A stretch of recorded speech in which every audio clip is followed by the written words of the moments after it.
ముక్కోటి. చివరికి తమ మాట వింటలేరని చెప్పి ఐఏఎస్ అధికారులను కూడా బలి పశువులు చేసే స్థాయికి వాళ్ళ రాష్ట్ర ప్రభుత్వ వ్యవహారం ఉన్నది. శామ్ రిజ్వీ, సయ్యద్ అలీ ముర్తుజా రిజ్వీ గారు, ఆయన ఒక సిన్సియర్ అధికారి, ఏ ప్రభుత్వంలో పనిచేసినా చక్కగా పనిచేసిన అధికారి. ఇంకా నాకు తెలిసి దాదాపు 10 ఏళ్ల సర్వీస్ ఉంది ఆయనకి. అడిషనల్ సెక్రటరీగా మొన్ననే అయినారు.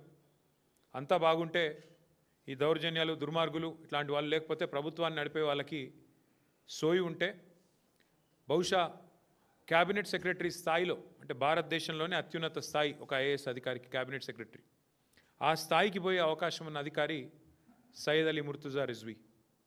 అట్లాంటి రిజ్వీ గారు ఒక నిజాయితీపరుడైన అధికారిగా ఆయనకు పేరుంది.